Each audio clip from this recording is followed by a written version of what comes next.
Welcome back to our channel.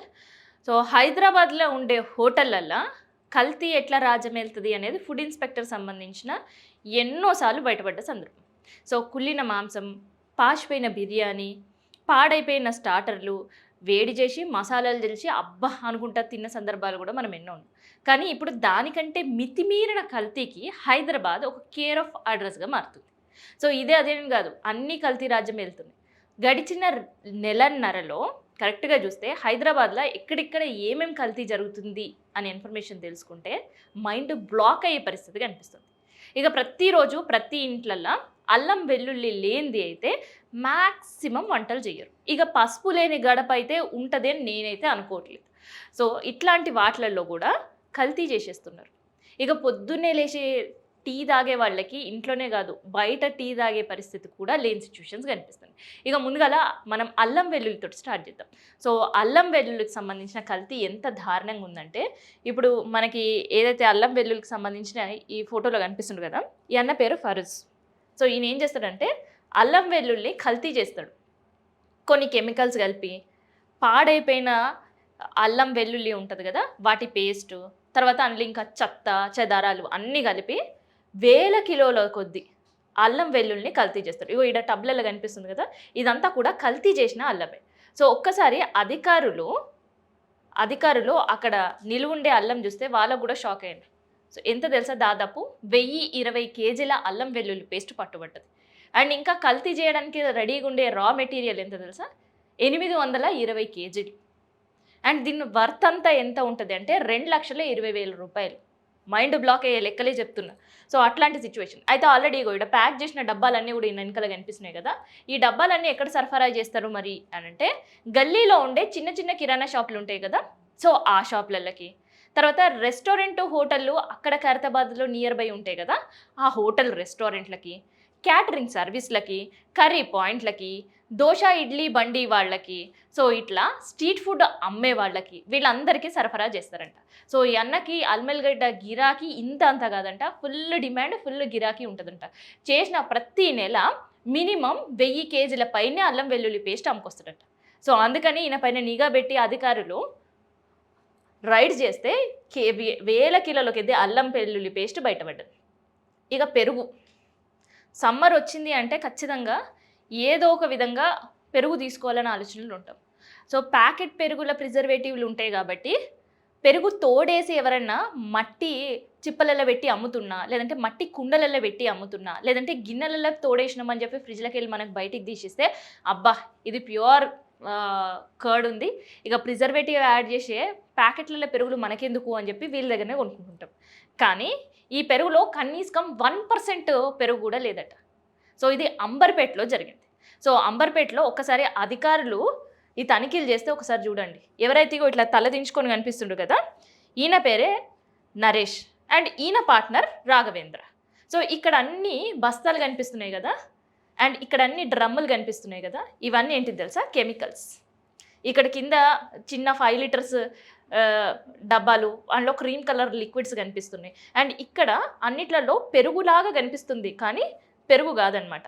And ఇక్కడ ప్యాకెట్లలో colour powder కనిపిస్తున్నాయి కదా, సో ఇవన్నిటిని సమపాలల్లో చాలా జాగ్రత్తగా మిక్స్ చేసి ఆ పెరుగు కన్సిస్టెన్సీ వచ్చేటట్టు, అండ్ చూడడానికి అచ్చం పెరుగు అంటే నమ్మాలి కదా కొనేటోళ్ళు పాపం, సో అట్లా నమ్మించడానికి ఈ పెరుగు అంతా తయారు చేసి పెట్టినంట. మరి ఇన్ని పెరుగు అండ్ దాంతోపాటు ఇవన్నీ లిక్విడ్లు కనిపిస్తుంటే ఎన్ని కేజీలు అయ్యి ఉంటుంది అని ఎక్స్పెక్ట్ చేస్తున్నారు. సో అల్లం వెల్లుల్లి కంటే కూడా డబుల్ బిజినెస్ నరేష్ అనేది. సో దాదాపు 3,500 కేజీల కల్తీ పెరుగు. సో వీళ్ళకు కూడా కేర్ ఆఫ్ అడ్రస్ ఏంటిది తెలుసా, బస్తీలు, కాలనీలు, కిరాణా షాపులే.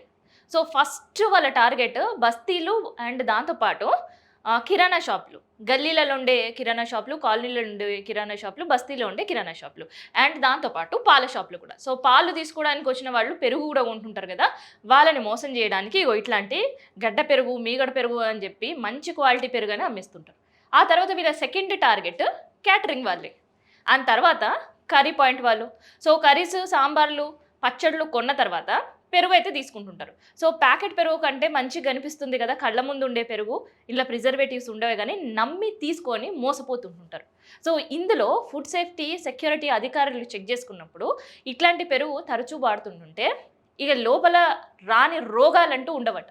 సో అంత డేంజరస్. మొదటిగా వామిటింగ్స్, విరోచనాలతోటి స్టార్ట్ అయ్యి ఈ పెరుగు కంటిన్యూగా వాడుతుంటే అల్సర్స్ కూడా ఫామ్ అయ్యే అవకాశం ఉంటుందట. సో అంత డేంజరస్ పెరుగు పట్టుబడింది. సో ఎక్కడనో కాదు, ఇది అంబర్పేటలో జరిగిన ఘటన. అండ్ ఇంకా హోటళ్ళకి వీళ్ళు సరఫరా చేసేటప్పుడు మంచి లుక్ అని చూస్తే నిజంగానే ఇది వీళ్ళు డైరీ నుంచి ఎడికెళ్ళి పట్టుకొచ్చిర్రు అని నమ్మాలి కదా. సో అందుకనే పాల క్యాన్స్ ఉంటాయి కదా, వాటిలల్లా ఇగో ఇట్లాంటి పెద్ద కంపెనీల పెరుగు డబ్బాల ప్యాకేజ్ ఎట్లయితే ఉంటుందో హ్యాస్టీస్ దాన్ని తీసిపోకుండా దానికి ఒక బ్రాండింగ్, దానికి ఒక పేరు చేసి సో ఇంత నీట్గా ప్యాక్ చేసి అమ్మేస్తుర్రట. సో అంబర్పేటలో చుట్టుపక్కల ఉండే వాళ్ళతో పాటు మిగతా వాళ్ళందరూ కూడా ఈ పెరుగు తింటే ఖతమయ్యే పరిస్థితి. సో ఆ తర్వాత సనత్ నగర్ టీ పొడి దగ్గరకు వద్దాం. సో సనత్ నగర్లో టీ పొడి, సో ఇన్ జనరల్గా ఇంట్లో ఆ రోజు టీ తాగకున్నా లేదంటే ఆఫీస్కి వెళ్తున్న హడావిడిలో ఉన్నా ఏదైనా వర్క్ పైన తొందరగా ఇంట్లో నుంచి కాలు బయట పెట్టి టీ మిస్ అయిన వాళ్ళు ఖచ్చితంగా బయట తాగుతుంటారు. సో టీ లేదే రోజు గడవదు. కానీ పడి గడుపున మనం వేస్తుంది ఏంటంటే కాలపుట విషం. సో దానికంటే దారుణమైన పరిస్థితి.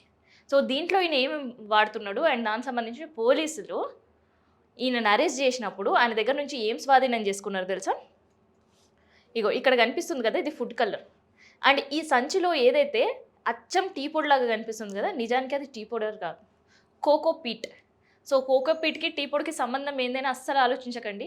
సో కోకోపీట్ మనం చెట్లలో వేస్తుంటాం అండ్ ప్రత్యేకంగా ఈ సమ్మర్ సీజన్లో చాలామంది కోకోపీట్ని వాళ్ళ గార్డెన్స్లో వాడుతుంటారు. సో మట్టి పైన కోకోపీట్ వేసినప్పుడు ఏంటంటే వాటర్ వేసినప్పుడు తొందరగా అది ఉండకుండా తేమ పైనే ఉంటుంది. సో రూట్స్ వరకు ఎండ తగలకుండా కాపాడుతుంటారు. సో దానికి వాడే కోకోపీట్ ఇక్కడ ఛాయ్ చేసి మనం తాగడానికి వాడుతున్నారనమాట జగన్నాథ్.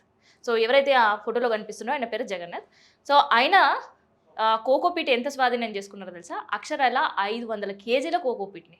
అండ్ ఆల్రెడీ ఆయన తయారు చేసి పెట్టిన టీ పౌడర్, కల్తీ టీ పౌడర్ ఏదైతే ఉందో దాన్ని దాదాపు 1200 కేజీలు స్వాధీనం చేసుకున్నారు అధికారులు. సో ఈ కోకోపీట్ని మంచిగా నానబెట్టి 3 రోజులు, ఆ తర్వాత 3 రోజులు ఎండబెట్టి దాన్ని పౌడర్ కొట్టి దానిలో ఒక కలర్ యాడ్ చేసి దాన్ని మళ్ళీ ఎండబెట్టి పొట్లాలు కట్టి అక్కడ దగ్గరలో ఉండే టీ డిపోస్ ఏవైతే ఉంటాయో అండ్ దాంతోపాటు ఛాయ్ చేసే హోటల్స్ ఏవైతే ఉంటాయో, రోడ్డు పైన ఉండే హోటల్స్ ఏవైతే ఉంటాయో వాళ్ళందరికీ సరఫరా చేయడం.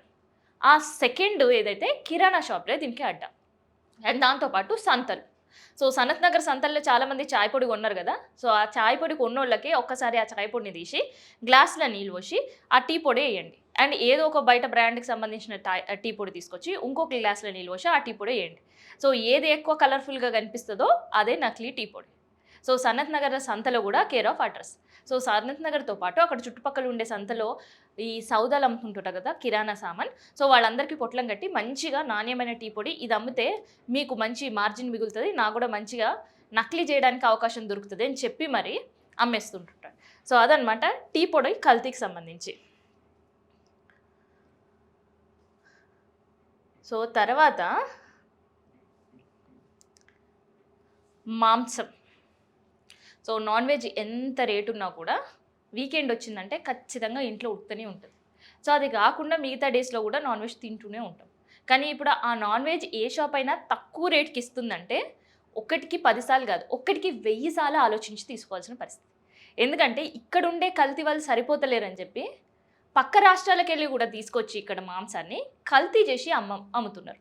సో మాంసాన్ని కల్తీ చేయడానికి ఏముంటుంది అని అనుకోరు. సో మాంసంలో కూడా కుళ్ళిన మాంసం అమ్ముతున్నారు. ఈ కుళ్ళిన మాంసానికి కేర్ ఆఫ్ అడ్రస్ ఏంటి తెలుసా? ఢిల్లీ, జమ్మూ అండ్ కాశ్మీర్, కర్ణాటక.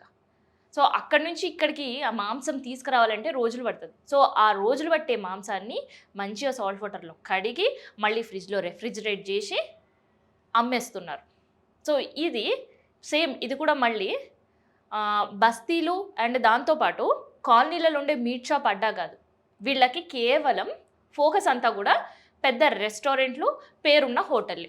సో అందులో అయితే ఎవరు అడగరు కదా, నాన్ వెజ్ ఎట్లా ఉన్నా కానీ తినేస్తారు కాబట్టి వాళ్ళకే కేర్ ఆఫ్ అడ్రస్ వీళ్ళు అమ్మేస్తున్నారు. సో పోలీసులు వీళ్ళపైన రైడ్లు చేసినప్పుడు టన్ను మాంసం దొరికింది. అక్షరాల టన్ను నాన్ వెజ్ని పట్టుకున్నారు. ఇంతగానో మాంసం ఎక్కడి నుంచి తీసుకొచ్చిర్రు అని ఒకసారి వాళ్ళని అడిగితే సో వాళ్ళు చెప్పిన విషయం ఏంటంటే ఇక్కడ నుంచి కాదు పక్క రాష్ట్రాల నుంచి తీసుకొచ్చి ఇక్కడ ఉండే హోటల్ రెస్టారెంట్లకు అమ్ముతున్నాం అని. సో ఇప్పుడు నుంచి నాన్ వెజ్ ఏదైనా ఆర్డర్ చేసినప్పుడు ఎట్లుంటుందో ఒకసారి ఆలోచించుకొని తినాలి. సో హైదరాబాద్లో ఇది అది అని ఏమీ కల్తీ లేదు. ఇక పాల గురించి అయితే ప్రత్యేకంగా చెప్పాల్సిన అవసరమే లేదు. ఇక నీళ్ళ గురించి అయితే అది ఇంకొక కథ చెప్పుకోవాలి మనం.